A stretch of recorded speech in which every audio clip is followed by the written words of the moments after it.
Welcome everybody. So good to see friends here, as well as a couple of new people. We only have 30 minutes, so I'm actually was thinking I may not get through all these excerpts, but we'll just see how this flows. And I'll also invite folks to say something if you feel comfortable at different points. Because I'd love to get more voices in the room.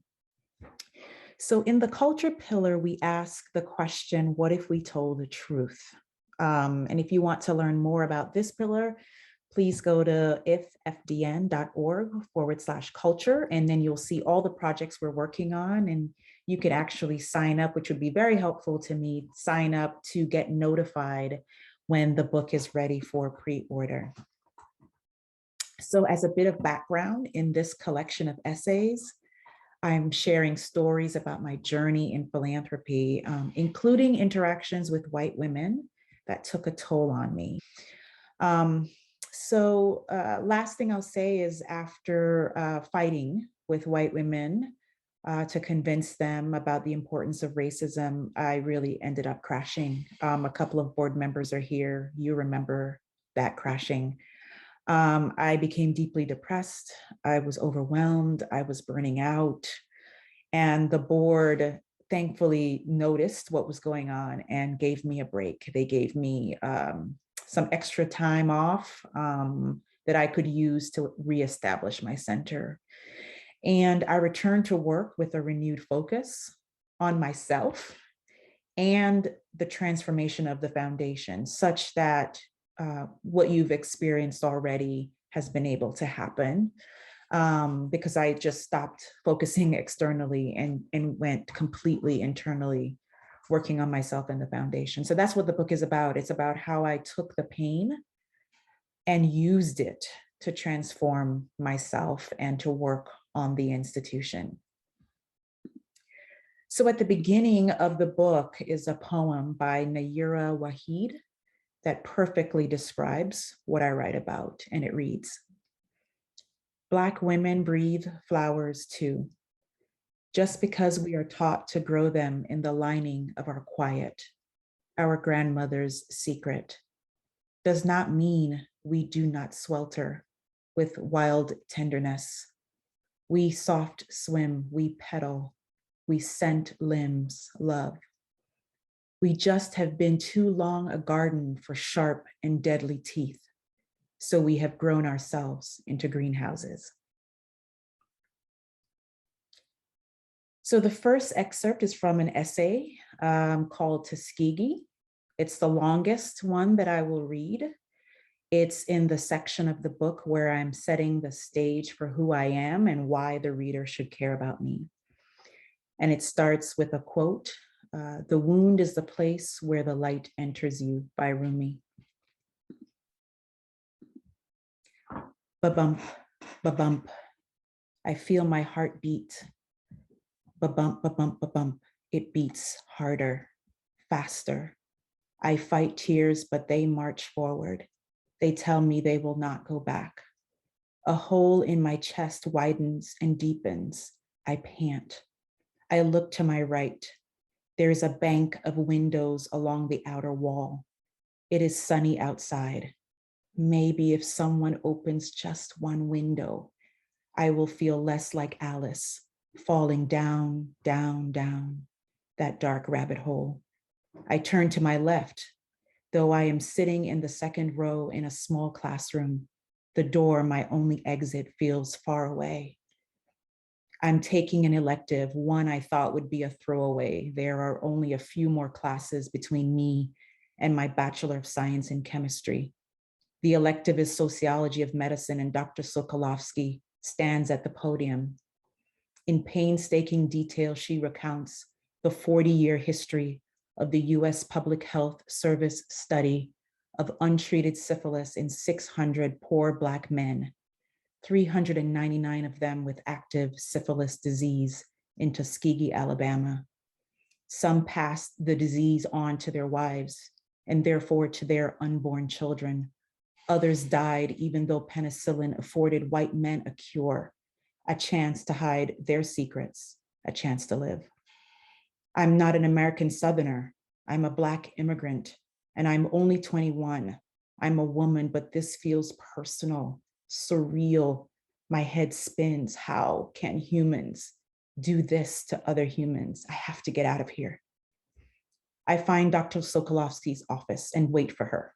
I pace the hallway. I sit on the dull tiled floor with my back leaning against her oversized wooden door. My chest still caves. She sews up and I'm snot-faced. It isn't pretty. She invites me in to sit down.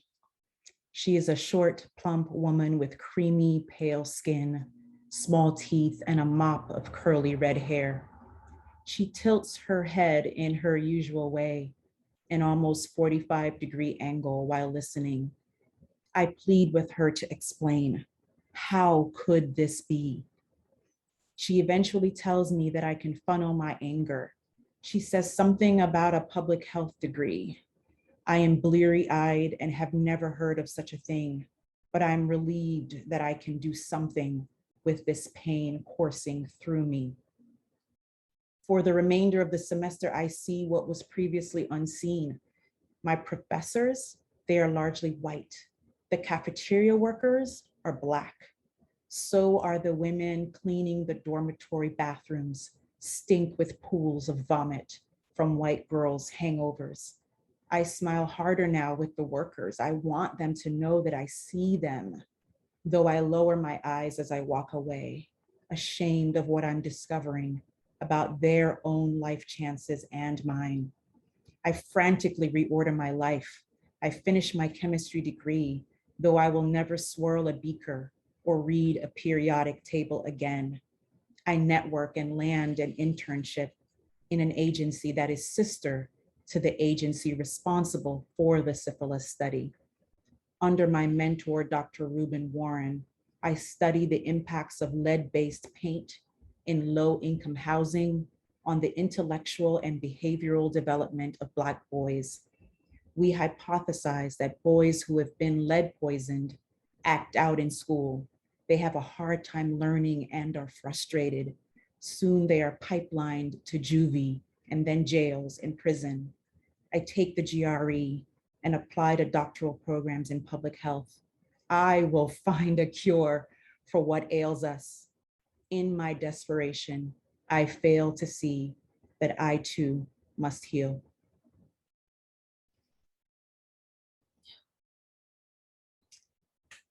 So I would love if someone would come off mute and share a moment like this one, when you realize something was wrong in the world, something was not right, something was not fair, and it propelled you to the work that you do now.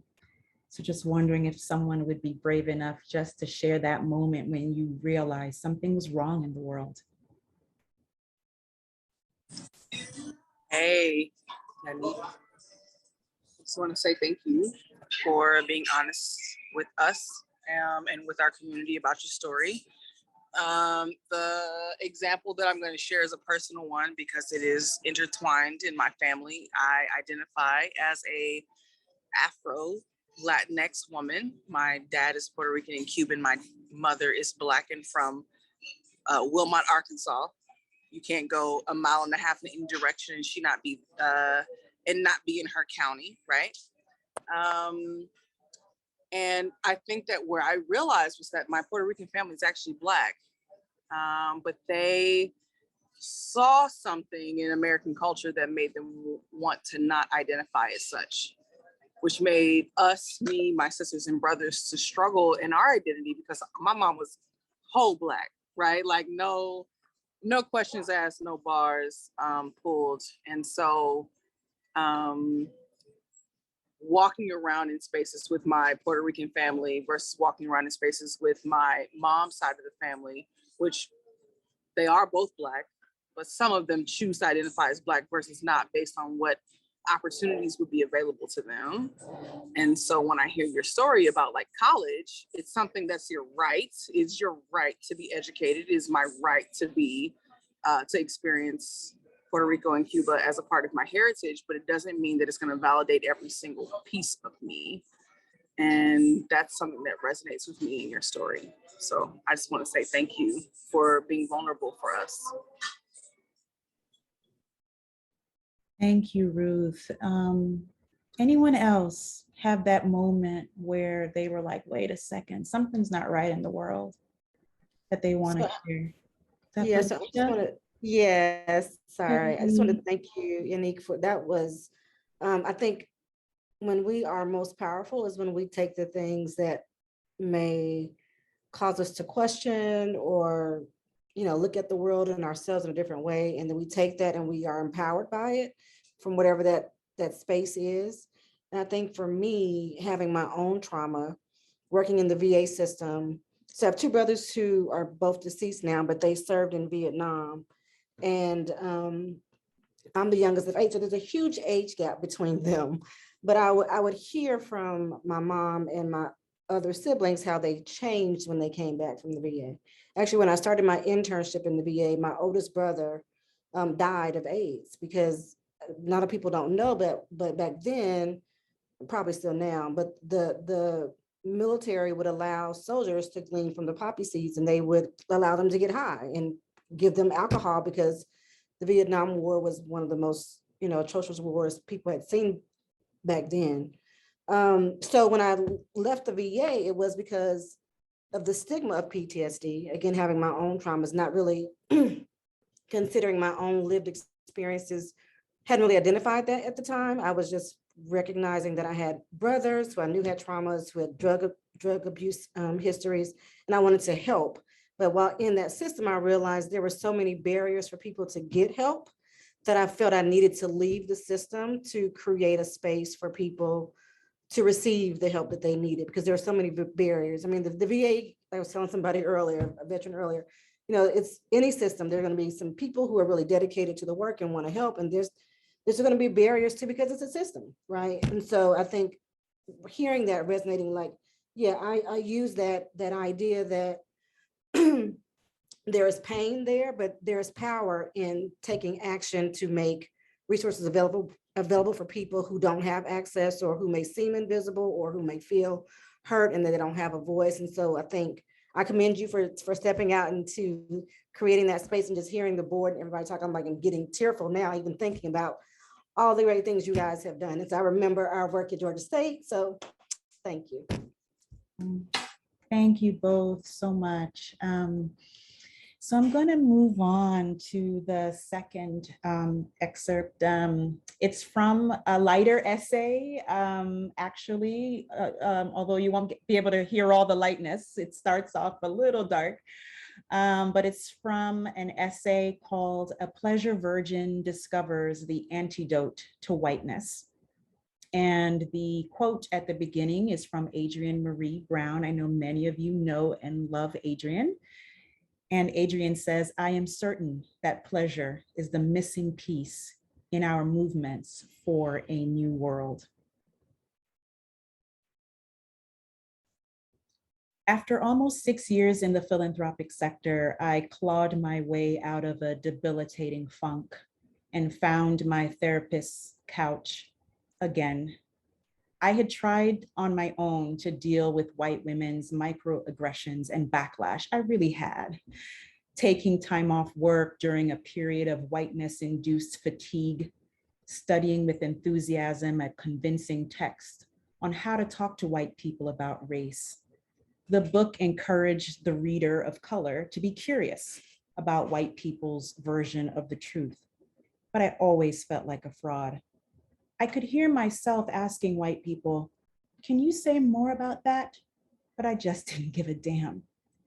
I sat on Dr. Bennett's couch with my notebook and pen, because I'm that girl, prepared to challenge my automatic thoughts born from old recurring schemas. This bread and butter of cognitive behavioral therapy had saved me in the past. I had exorcised many a personal demon with CBT. Instead, she queried me about my pleasure routine. Caught off guard by the question, I returned a series of conflicting facial expressions, a blank stare, followed by a quizzical brow, and then a slightly gaping mouth, poised to respond. But I did not have a good answer, nor did I understand why, in the face of my dilemma with white women, this Black woman was asking me about pleasure. I finally offered my love of travel. I do so with Ronnie a couple of times every year, the Caribbean mostly, but recently Paris and northern Spain. Unimpressed, she dug further for everyday pleasure, but I had nothing for her. I was not in a committed relationship with pleasure. Instead, I had been in a twisted menage a trois of sorts with pain and suffering. And they were pretty adamant about one thing: if it doesn't hurt, it's not worth doing. So this essay is about how pleasure saved me. I was in such a dark place in 2018, and no amount of thinking and therapy could get me out of it. And pleasure is what really got me out and allowed me to show up differently for myself and the foundation. And I'm still on that pleasure journey. In that essay, I talk about how I used to like Google, like, what do people do for fun, you know? Or what is pleasurable? Like, I still do stuff like that. Like, that's the kind of person I am. I have to Google what it means to have fun. And so I'm still on my pleasure journey. And I'm actually in a group of women, many are here today, who are exploring pleasure. We meet every 6 weeks to explore conceptually and experientially what pleasure can unlock for us. And we are guided by the amazing Tosh Patterson. And I'm actually going to drop a link in the chat. Tosh is helping us to, again, think about pleasure, figure out what it unlocks for us. And Tosh has these labs, pleasure labs. And so there's a link there. If you're interested in learning more about the pleasure labs, feel free to reach out to Tosh, drop your name, and she'll get you connected. But I just want to stop here and hear another voice or two about this idea of pleasure. What is a pleasure that is deeply sustaining for you? Or what's your pleasure journey been like? Is that an easy thing for you? Is that a hard thing for you? Anyone can jump in and just share a little bit about their pleasure journey.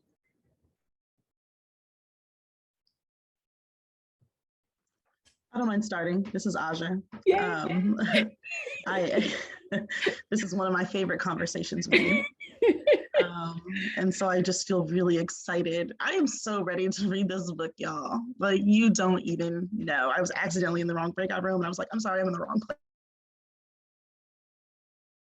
place to get to my home. Yeah, so for me, pleasure, I have a long-standing, deep, committed relationship with pleasure.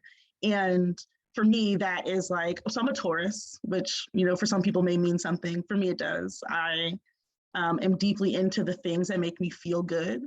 I find that it is the thing that has kept me sane in the work that I do, where what I see most days is the very worst of people. And to this, yes to what Adrienne said, yes to what you said, yes to pleasure as a practice, and thinking about what it can unlock. Yes to, right now I'm in this exploration, and Yanique knows this, of like kink in particular as a practice, and like what it can unlock for Black women and femmes, queer folks in particular, but also for our movements. So what are the lessons from kink communities around consent, around exploration, around experimentation, around change, around journey, around pleasure, even around our relationship with pleasure, power, and pain, right? That weird menage a trois you talked about. And I feel excited by other Black women and femmes in particular who are on this journey, because like we deserve pleasure, we deserve to be pleased. And that is, yes, sexually, which is mostly what I talk about, but it is also like I just feel like when people are in a Black person's presence, a Black woman's presence, it's like, it is your divine honor to be in our presence. That is how I feel. And I want so badly for all folks to really be in this exploration or this inquiry around their own pleasure and what it can add. And yeah, pleasure isn't always sexual. It is often non-sexual things that really are the things that deeply please us from day to day. And so yeah, what you said, what you offered, what Adrienne offered feels really impactful and really resonates. Oh, I'm so glad you spoke, Aja, because I know you have this practice that I only dream of. And so thank you. And I just realized Tasha's not in here. I know she's here, but she must have been in the wrong room. And I also just realized, Bonnie, you're supposed to be in either community power or healing justice. Oh man, something must have happened with rooms. Okay, so anyway, anybody else want to jump in? I selected culture. Oh, okay, good, Bonnie. Okay, good. So we are wrapping. I know that Clem is saying 50 seconds left. I just want to thank everybody for coming to my first reading, and also I would love it if you would, on our website, the culture section of our website, there is a form. If you're interested in the book and want to know when it might be ready for pre-order, please put your name in there. It helps when I start to shop this to publishers next month, to know that people want it, people want to read it. So that would be very helpful. So thank you. And anybody else want to just say anything before we close? I think we have, after it winds down, we have 30 seconds. Any last comments?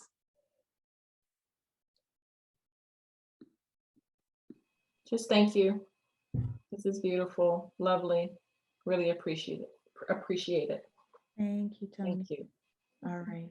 That's gorgeous. Thank you. Thank you, Brittany. I want and I need your book. Absolutely. Thank you. Thank you so much. And I'm going to head back over.